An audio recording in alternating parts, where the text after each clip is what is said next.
everybody, we are here with a special morning edition of Teachy Mama, and you know that means it's going to be a crock pot meal, which is always one of our favorites.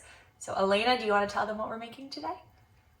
Barbecue beef, which I love. So we're going to put in probably about 3/4 of our onions into the bottom of our crock pot, just to give a nice little bed of deliciousness. And you can see that I'm not putting in onions that are cut very small. These are cut into maybe about 1 to 2 inch slices, because as it breaks down, these are gonna caramelize and fill with all that delicious flavor. At least 2 bulbs of regular garlic, about 16 cloves. We're gonna do the same thing here, using ingredients like onions and garlic and vinegar, because that's going to improve the overall health of our digestive system so that you can actually absorb the nutrients from all the food that you're eating. If we feed our body the right things, our body's immune system is capable of fighting off the bad cells and encouraging the regrowth of healthy cells, stopping the growth of unhealthy blood vessels and promoting the growth of healthy cells everywhere in our body. So onions and garlic, high on the list. Now what do we need? Now we need to put in our apple cider vinegar with the mother, 1/2 cup, and we're gonna put the whole thing right in the bottom.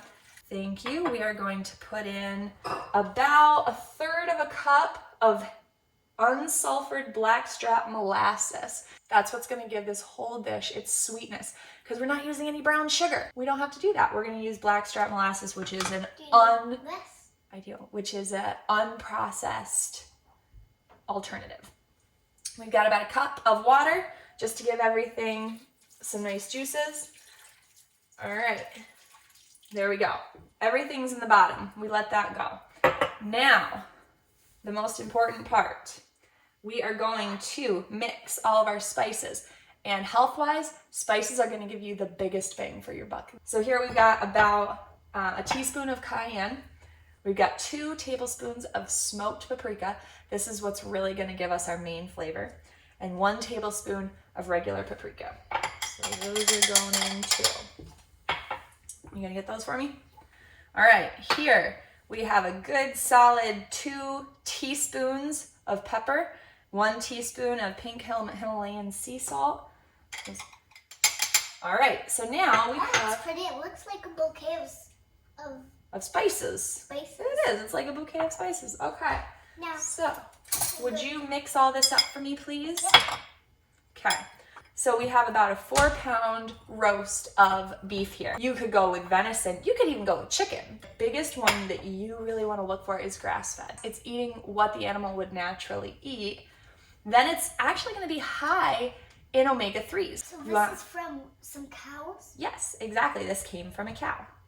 Same with chickens. You want to look for pasture-raised chickens, because what happens is when this beef or this chicken or this pork or whatever it is not fed what it should be fed, the omega-3s turn into omega-4s. And whereas omega-3s fight inflammation, which is basically the cause of all bad things in our bodies, omega-4s actually promote inflammation.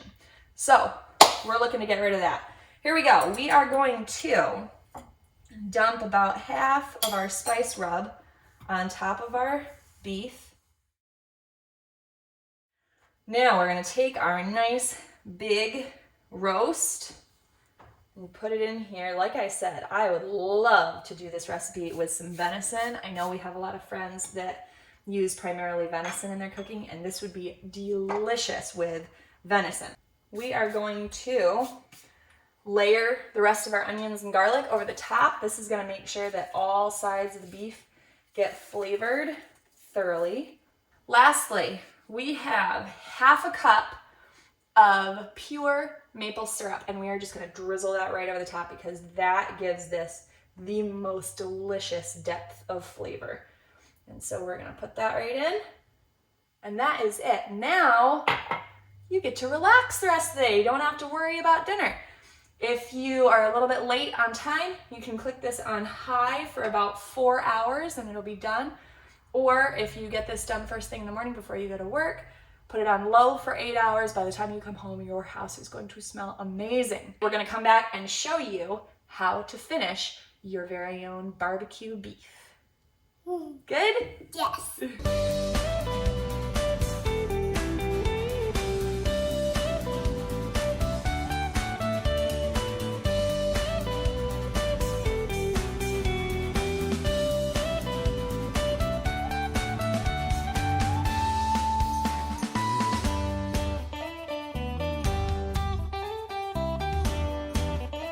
Okay, everybody, we are here with our almost finished version of healthy pulled pork, which is actually beef, and there's no brown sugar in it.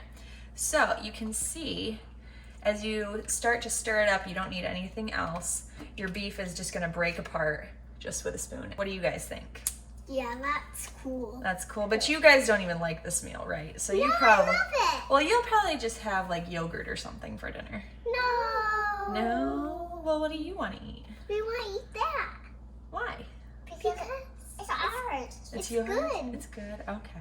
Now that we've broken this up a little bit, is to take our big soup ladle and we are going to skim out as much as we can of all of these drippings. And we're gonna put all this into a soup pot or a stock pot and we're gonna simmer it down. And if you like your barbecue a little bit on the sweeter side, you could add more maple syrup to this too. And and we're going to simmer it down until it's a sticky traditional barbecue sauce. Ooh. Except That's, yeah. it's yummy. While this is doing its thing on the stove, I am going to finish breaking up the beef. Well, we have been boiling our leftover drippings for a good 25 minutes now, and they are a deep brown, more like a caramely color, and very thick and sticky. So we are ready, and all we need to do now is add our sauce back into our perfectly shredded beef roast, and we will be ready for dinner. And we can just see that all of these onions and garlic that we talked about earlier have soaked up this incredible barbecue sauce. And we are gonna stir it all in. And now, what before looked like it was too much liquid for pulled pork, now it has turned into this sticky, yummy sauce that is just clinging right to the beef, and it's gonna hang on whatever you put it on. But right now, I've gotta get my family some dinner. So thank you guys so much for watching. We had a lot of fun making this recipe and shooting the video for you. Yes. And if you like what you see, make sure that you like the video and subscribe to our channel so that you don't miss anything in the future. Thank you so much for supporting us, and make sure that everything you eat is on purpose. Bye.